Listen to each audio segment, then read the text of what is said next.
Welcome to SKR study point. SKR study point में आप सभी का स्वागत है। दोस्तों, मेरा नाम है रंजीत सिंह और आप देख रहे हैं SKR स्टडी पॉइंट। दोस्तों, आज है 10 जून और आज मैं लेकर आया हूं आपके लिए 10 जून का राष्ट्रीय और अंतर्राष्ट्रीय लेवल का करंट अफेयर्स। दोस्तों, मैंने इस वीडियो में सभी महत्वपूर्ण प्रश्न शामिल कर लिए हैं जो आपकी परीक्षा की दृष्टि से बहुत ज़्यादा महत्वपूर्ण रहने वाले हैं। दोस्तों, आप इस वीडियो की PDF आप हमारे Telegram channel SKR study point से जुड़कर डाउनलोड कर सकते हैं या मैं टेलीग्राम चैनल का लिंक वीडियो के डिस्क्रिप्शन में दे दूंगा, आप वहां से भी जाकर डाउनलोड कर सकते हैं और आप हमारे चैनल से जुड़ सकते हैं। दोस्तों, वीडियो के अंत तक बने रहें। मैं वीडियो के अंत में आपसे कुछ महत्वपूर्ण प्रश्न पूछूंगा जिनका जवाब आपको कमेंट बॉक्स में देना है। तो चलिए वीडियो शुरू करते हैं। आज का आपका पहला प्रश्न है कि किस राज्य के रायमोना रिजर्व फॉरेस्ट को छठा राष्ट्रीय उद्यान घोषित किया गया है? तो दोस्तों, इसका राइट आंसर होगा असम। जी हाँ दोस्तों, असम राज्य के ही रायमोना रिजर्व फॉरेस्ट को ही छठा राष्ट्रीय उद्यान घोषित किया गया है दोस्तों। और यह असम राज्य के किस स्थान पर है? तो यह असम राज्य के काकराझार नामक जिले में यह छठा रायमोना रिजर्व फॉरेस्ट उद्यान है। कहाँ पर? असम राज्य के काकराझार जिले में यह रायमोना रिजर्व फॉरेस्ट राष्ट्रीय उद्यान है। दोस्तों, इसके रायमोना रिजर्व फॉरेस्ट राष्ट्रीय उद्यान के बारे में कुछ बातें जान लेते हैं। तो यह रायमोना रिजर्व फॉरेस्ट 2837 वर्ग किलोमीटर मनस बायोस्फीयर रिजर्व और चिराग रिपु हाथी रिजर्व का एक अभिन्न अंग है। किसका? जो मनस बायोस्फीयर रिजर्व है और चिराग रिपु हाथी रिजर्व का एक अभिन्न अंग है यह रायमोना रिजर्व फॉरेस्ट राष्ट्रीय उद्यान। दोस्तों, असम की बात हो रही है तो असम के बारे में कुछ फैक्ट जान लेते हैं। तो असम के वर्तमान मुख्यमंत्री कौन हैं? तो वो हैं आपके हेमंत बिश्व शर्मा। और असम के वर्तमान राज्यपाल कौन हैं? तो वो हैं आपके जगदीश मुखी। और राजधानी क्या है? तो वो है आपकी दिसपुर। और असम राज्य का गठन कब हुआ था? तो वो हुआ था आपका 26 जनवरी 1950 को। असम राज्य के मुख्यमंत्री हो गए आपके हेमंत बिश्व शर्मा, राज्यपाल हो गए आपके जगदीश मुखी, राजधानी हो गई दिसपुर और गठन हो गया असम का 26 जनवरी 1950 को। अब बढ़ते हैं नेक्स्ट प्रश्न की तरफ। तो आपका अगला प्रश्न है कि वर्ष 2024 में पहले FIH हॉकी 5S विश्व कप की मेजबानी कौन करेगा? तो इसका राइट आंसर हो जाएगा ओमान। जी हाँ दोस्तों, ओमान ही वर्ष 2024 में पहले FIH हॉकी 5S विश्व कप की मेजबानी करेगा दोस्तों। और ये कहाँ होगा? तो ओमान की राजधानी मस्कट में जनवरी 2024 में पुरुष और महिला हॉकी इवेंट आयोजित किया जाएगा। यह ना कि केवल पुरुष का होगा बल्कि महिला का भी हॉकी इवेंट आयोजित किया जाएगा। ओमान की राजधानी मस्कट में जनवरी 2024 में पुरुष एवं महिला हॉकी इवेंट आयोजित किया जाएगा। दोस्तों, बात हो रही है ओमान की, तो ओमान के बारे में कुछ फैक्ट जान लेते हैं। तो ओमान के वर्तमान सुल्तान कौन हैं? दोस्तों, मैं इसके ओमान के बारे में बता दूं कि ओमान में आज भी पूर्णतः राजशाही शासन होता है। ओमान देश में आज भी पूर्णतः राजशाही शासन होता है। तो इसलिए ओमान के सुल्तान कौन हैं? तो वो हैं आपके हैथम बिन तारिक अल सईद ओमान के वर्तमान सुल्तान हैं। और ओमान के वर्तमान चांसलर कौन हैं? तो वो हैं आपके फहद इब्न महमूद अल सैद ओमान के वर्तमान चांसलर हैं। और ओमान की राजधानी क्या है? तो वो है आपकी मस्कट। ओमान की राजधानी है। ओमान की मुद्रा है ओमानी रिया। ओमान के वर्तमान सुल्तान हो गए हैथम बिन तारिक अल सईद, और चांसलर हो गए आपके फहद इब्न महमूद अल सैद। ओमान के वर्तमान चांसलर हो गए। राजधानी हो गई आपकी मस्कट, और मुद्रा हो गई आपकी ओमानी रिया। दोस्तों बढ़ते हैं अगले प्रश्न की तरफ। तो आपका अगला प्रश्न है कि विश्व महासागर दिवस कब मनाया जाता है। तो दोस्तों इसका राइट आंसर हो जाएगा 8 जून को। दोस्तों विश्व महासागर दिवस 8 जून को हर वर्ष मनाया जाता है। और दोस्तों इस विश्व महासागर दिवस को मनाने का उद्देश्य क्या है।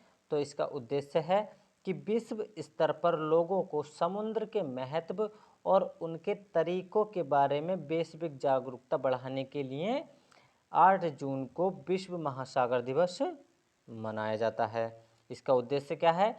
तो विश्व स्तर पर लोगों को समुद्र के महत्व और उनके तरीकों के बारे में वैश्विक जागरूकता बढ़ाने के लिए 8 जून को विश्व महासागर दिवस मनाया जाता है। दोस्तों इस बार इसकी थीम क्या है। तो इसकी थीम है the ocean life and livelihoods. इसकी थीम है क्या है। The ocean life and livelihoods इसकी थीम है। 8 जून को विश्व महासागर दिवस जो मनाया जाता है उसकी विश्व महासागर दिवस की थीम है इस बार की the ocean life and livelihoods इसकी थीम है। अब बढ़ते हैं अगले प्रश्न की तरफ। तो आपका अगला प्रश्न है कि कौन सा राज्य स्कूली शिक्षा में परफॉर्मेंस ग्रेडिंग इंडेक्स में शीर्ष स्थान पर रहा। तो दोस्तों इसका राइट आंसर हो जाएगा पंजाब। जी हाँ दोस्तों, पंजाब राज्य ही हाल ही में आई स्कूली शिक्षा परफॉर्मेंस ग्रेडिंग इंडेक्स में शीर्ष स्थान पर रहा, जबकि पंजाब राज्य जो है 2018-19 में 13वें स्थान पर रहा था स्कूली शिक्षा परफॉर्मेंस ग्रेडिंग इंडेक्स में। और अब कौन से स्थान पर है। तो यह प्रथम स्थान पर है।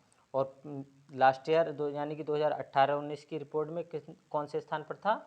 तो यह 13वें स्थान पर था। अब दोस्तों इसी के बारे में कुछ और जान लेते हैं। तो प्रथम स्थान पर कौन रहा है। तो वो रहा है आपका पंजाब 929 अंक प्राप्त करके। और द्वितीय स्थान पर कौन रहा है। तो वो आपका रहा है चंडीगढ़। और तृतीय स्थान पर तमिलनाडु 906 अंक स्कोर प्राप्त करके। प्रथम हो गया पंजाब, द्वितीय हो गया चंडीगढ़, और तीसरे स्थान पर तमिलनाडु रहा है। दोस्तों जब पंजाब प्रथम स्थान पर रहा है तो पंजाब के बारे में भी कुछ फैक्ट जान लेते हैं। तो पंजाब के वर्तमान मुख्यमंत्री कौन हैं। तो वो हैं आपके कैप्टन अमरिंदर सिंह। और पंजाब के वर्तमान राज्यपाल कौन हैं। तो वो हैं आपके बीपी सिंह बदनौर। और पंजाब राज्य की राजधानी क्या है। तो वो है आपकी चंडीगढ़। दोस्तों प्रथम स्थान पर हो गया आपके पंजाब, दूसरे स्थान पर होगा आपके चंडीगढ़, तीसरे स्थान पर होगा आपका तमिलनाडु। और पंजाब के वर्तमान मुख्यमंत्री कौन हैं। तो वो हैं आपके कैप्टन अमरिंदर सिंह। और पंजाब राज्य के वर्तमान राज्यपाल कौन हैं। तो वो हैं आपके बीपी सिंह बदनौर। और राजधानी हो गई चंडीगढ़। दोस्तों चंडीगढ़ राजधानी 3 राज्यों की है। पंजाब की राजधानी, हरियाणा की राजधानी, और एक केंद्र शासित प्रदेश चंडीगढ़ की राजधानी भी चंडीगढ़ है। पंजाब की राजधानी भी चंडीगढ़ हो गई, हरियाणा की राजधानी भी चंडीगढ़ हो गई, और केंद्र शासित प्रदेश चंडीगढ़ की राजधानी भी चंडीगढ़ है। अब बढ़ते हैं अगले प्रश्न की तरफ। तो आपका अगला प्रश्न है कि मालदीव देश के संयुक्त राष्ट्र महासभा के 76वें सत्र के अध्यक्ष कौन बने हैं। तो दोस्तों इसका राइट आंसर हो जाएगा साहिब अब्दुल्ला। जी हाँ दोस्तों, साहिब अब्दुल्ला हाल ही में मालदीव देश के जो संयुक्त राष्ट्र महासभा के 76वें सत्र के अध्यक्ष बने हैं। 76वें सत्र के अध्यक्ष बने हैं। और ये किस देश के हैं। मालदीव देश के हैं। दोस्तों इन्होंने 143 मतों के साथ जीत हासिल की है, जो कि पूर्ण का 3/4 बहुमत से इन्होंने जीत हासिल कर ली है। 143 मत इन्हें मिले हैं। और भारत ने भी इन्हीं के मत में वोट दिया था, साहिब अब्दुल्ला के मत में। भारत ने भी इन्हीं के मत में वोट दिया था और इन्हें 143 वोट मिले हैं, जो पूर्ण का टोटल का 3/4 होता है। और दोस्तों ये किस सत्र के लिए बने हैं? तो यह 2021-22 सत्र के लिए संयुक्त राष्ट्र महासभा के 76वें सत्र के अध्यक्ष बने हैं। दोस्तों अब बात हो रही है मालदीव देश के हैं जी साहिब अब्दुल्ला, तो मालदीव देश के बारे में कुछ फैक्ट जान लेते हैं। तो मालदीव देश के वर्तमान राष्ट्रपति कौन हैं? तो वो हैं आपके इब्राहिम मोहम्मद सोलिह। कौन है? इब्राहिम मोहम्मद सोलिह। वर्तमान इसके मालदीव देश के राष्ट्रपति हैं, इब्राहिम मोहम्मद सोलिह। और मालदीव की राजधानी क्या है? तो वो है आपकी माले। और मालदीव की मुद्रा क्या है? तो वो है आपकी रूफिया। रुपया नहीं है, रूफिया है दोस्तों, ये है मालदीव देश की मुद्रा। और मालदीव देश की संसद का क्या नाम है? तो वो है आपका मजलिस। मालदीव देश की संसद है। राष्ट्रपति होगा आपके इब्राहिम मोहम्मद सोलिह, राजधानी हो गई आपकी माले, मुद्रा हो गई आपकी रूफिया, और संसद हो गया आपका मजलिस। दोस्तों मैंने इस वीडियो में सभी महत्वपूर्ण प्रश्न शामिल कर लिए हैं। दोस्तों अगर आपको वीडियो जरा सी भी हेल्पफुल लग रही हो तो आप हमारे चैनल को ज़रूर सब्सक्राइब कर बेल आइकन प्रेस करें दोस्तों, और वीडियो को लाइक और शेयर करना ना भूलें। अब बढ़ते हैं अगले प्रश्न की तरफ। तो आपका अगला प्रश्न है कि Times Higher Education Asia University Ranking 2021 में आईआईटी रोपड़ किस स्थान पर रहा? तो दोस्तों इसका राइट आंसर हो जाएगा 55वें स्थान पर। जी हाँ दोस्तों, Times Higher Education Asia University Ranking 2021 में आईआईटी रोपड़ 55वें स्थान पर रहा। दोस्तों एक्चुअली इसमें Times Higher Education Asia University Ranking 2021 में भारत की 3 आईआईटी संस्थान रहे हैं, जिनमें कि कौन कौन से हैं? तो आईआईटी संस्थानों में इसमें हैं आईआईएस बेंगलुरु जो कि 37वें स्थान पर रहा है, और है दूसरा आपका आईआईटी रोपड़ जो 55वें स्थान पर रहा है, और तीसरा है आपका आईआईटी इंदौर जो कि 78वें स्थान पर रहा है। कौन कौन से हैं आपके यहाँ? पहला है आईआईएस बेंगलुरु जो 37वें स्थान पर रहा है, और दूसरा है आईआईटी रोपड़ जो 55वें स्थान पर रहा है, और तीसरा है आईआईटी इंदौर जो कि 78वें स्थान पर रहा है। और दोस्तों इस रिपोर्ट में Times Higher Education Asia University Ranking 2021 की रिपोर्ट में प्रथम स्थान पर कौन सी यूनिवर्सिटी या विश्वविद्यालय रहा है? तो वो रहा है आपका सिंघवा विश्वविद्यालय। और दूसरे स्थान पर कौन रहा है? तो वो है आपका पेकिंग यूनिवर्सिटी चाइना। प्रथम स्थान पर कौन रहा है? तो वो रहा है आपका सिंघवा विश्वविद्यालय चाइना, और दूसरे स्थान पर रहा है पेकिंग यूनिवर्सिटी चाइना। दोनों के दोनों चीन के हैं ये है विश्वविद्यालय, जो प्रथम और द्वितीय स्थान पर रहे हैं। बढ़ते हैं अगले प्रश्न की तरफ। तो आपका अगला प्रश्न है कि आरबीएल बैंक के एमडी पद पर किसे नियुक्त किया गया है? तो दोस्तों इसका राइट आंसर हो जाएगा विश्ववीर आहूजा को। जी हाँ दोस्तों, विश्ववीर आहूजा को ही आरबीआई ने आरबीएल बैंक के एमडी पद पर नियुक्त किया है। यह आरबीएल बैंक के विश्ववीर आहूजा जो हैं आरबीएल बैंक के एमडी और सीईओ भी हैं। कौन है? आरबीएल बैंक के एमडी और मुख्य कार्यकारी अधिकारी भी विश्ववीर आहूजा हैं। तो इसका राइट आंसर हो जाएगा विश्ववीर आहूजा। और दोस्तों इनका कार्यकाल कितना रहेगा? तो इनका कार्यकाल 30 जून 2021 से 30 जून 2022 तक इनका कार्यकाल रहेगा। और दोस्तों आरबीएल बैंक के बारे में बता दूं तो आरबीएल बैंक की स्थापना हुई थी आपकी 1942 में, और आरबीएल बैंक का मुख्यालय कहाँ है? तो वो आपका मुंबई में। इनका कौन बने हैं आरबीएल बैंक के एमडी? तो वो बने हैं आपके विश्ववीर आहूजा। कार्यकाल हो जाएगा 30 जून 2021 से 30 जून 2022 तक। स्थापना हो जाएगी आपकी 1942 में, मुख्यालय हो जाएगा आपका मुंबई में। अब बढ़ते हैं अगले प्रश्न की तरफ। तो आपका अगला प्रश्न है कि HSBC इंडिया के सीईओ पद पर किसे नियुक्त किया गया है? तो दोस्तों इसका राइट आंसर हो जाएगा हितेंद्र दवे को। जी हाँ दोस्तों, HSBC इंडिया के सीईओ पद पर हितेंद्र दवे को नियुक्त किया गया है। दोस्तों हांगकांग में संघाई बैंकिंग कॉरपोरेशन लिमिटेड के सीईओ कौन बने हैं? तो वो बने आपके हितेंद्र दवे को नियुक्त किया गया है HSBC इंडिया के सीईओ पद पर। दोस्तों इसका राइट आंसर हो जाएगा आपका हितेंद्र दवे। और दोस्तों इसके HSBC इंडिया के बारे में कुछ फैक्ट जान लेते हैं। तो इसकी स्थापना कब हुई थी? तो वो हुई थी आपकी 1865 में। और इसका मुख्यालय कहाँ है? तो मुख्यालय आपका लंदन में। और वर्तमान सीईओ कौन हैं? तो वो आपके अभी जो हाल ही में बने हैं हितेंद्र दवे। और इसके संस्थापक कौन हैं? तो वो हैं आपके थॉमस सदरलैंड। दोस्तों रिवीजन कर लेते हैं दोबारा से। तो मुख्यालय हो गया आपका लंदन में, सीईओ कौन बने हैं हाल ही में? हितेंद्र दवे। संस्थापक कौन है? Thomas Sutherland. और स्थापना कब हुई थी? तो वो हुई थी आपकी 1865 में।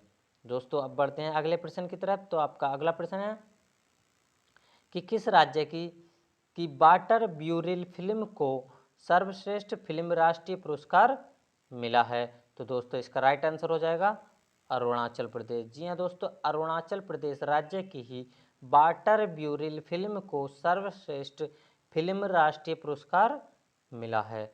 तो इसका राइट आंसर हो जाएगा अरुणाचल प्रदेश। दोस्तों 67वें राष्ट्रीय फिल्म पुरस्कार 2021 में अरुणाचल प्रदेश की वाटर ब्यूरिल फिल्म को, जो कि पर्यावरण संरक्षण पर आधारित है, फिल्म को राष्ट्रीय पुरस्कार मिला है। और दोस्तों इसके बारे में एक बात और बता दूं कि इसका निर्देशन जो किया है तो वो क्या है आपका शांतनु सेन ने इसका निर्देशन किया है। जब इसे राष्ट्रीय फिल्म पुरस्कार मिला है वाटर ब्यूरिल फिल्म को, तो जो आपके लिए बहुत ज़्यादा महत्वपूर्ण हो जाती है। तो इसका निर्देशन भी आपके लिए उतना ही महत्वपूर्ण हो जाता है कि इसका निर्देशक कौन है? तो वो है आपके शांतनु सेन। दोस्तों अब बढ़ते हैं अगले प्रश्न की तरफ। तो आपका अगला प्रश्न है कि विश्व बैंक के अनुसार 2021 में भारत की अर्थव्यवस्था में कितने प्रतिशत की वृद्धि हो सकती है? तो दोस्तों इसका राइट आंसर हो जाएगा 8.3% की। जी हाँ दोस्तों, विश्व बैंक के अनुसार 2021 में भारत की अर्थव्यवस्था में 8.3% की वृद्धि हो सकती है। और इसी विश्व बैंक के अनुसार 2022 में भारत की अर्थव्यवस्था में कितने प्रतिशत की वृद्धि हो सकती है? तो वो हो सकती है 7.5% की। और 2023 में 6.5% की। कितने की? 6.5% की। और 2021 में 8.3% की। दोस्तों बात हो रही है विश्व बैंक की, तो विश्व बैंक के बारे में कुछ फैक्ट जान लेते हैं। तो विश्व बैंक का मुख्यालय कहाँ है? तो वो है आपका वाशिंगटन DC में विश्व बैंक का मुख्यालय है। और विश्व बैंक की स्थापना कब हुई थी? तो वो हुई थी आपकी 1945 में। और विश्व बैंक के वर्तमान अध्यक्ष कौन हैं? तो वो हैं आपके डेविड मालपास। और विश्व बैंक में टोटल सदस्य कितने हैं? तो वो हैं आपके 189। और दोस्तों 189वां देश कौन है? तो वो है आपका नोरू। कौन सा देश है? नोरू। दोस्तों आपका मुख्यालय हो गया वाशिंगटन DC में। स्थापना हो गई आपकी 1945 में। और अध्यक्ष हो गए आपके डेविड मालपास। सदस्य हो गए 189। और 189वां यानी कि अंतिम सदस्य देश कौन सा है? तो वो है आपका नोरू। दोस्तों मैंने इस वीडियो में 10 जून के सभी महत्वपूर्ण प्रश्न शामिल कर लिए हैं, जो आपकी परीक्षा की दृष्टि से बहुत ज़्यादा महत्वपूर्ण रहेंगे। दोस्तों अगर आपको वीडियो अच्छी लगी हो तो वीडियो को लाइक करें। और अगर आप हमारे चैनल पर नए हैं तो आप हमारे चैनल को ज़रूर सब्सक्राइब करो, बेल आइकन प्रेस करें, ताकि आप डेली करंट अफेयर्स सबसे पहले देख सकें। दोस्तों अब मिलते हैं नेक्स्ट वीडियो में, तब तक के लिए take care and bye bye.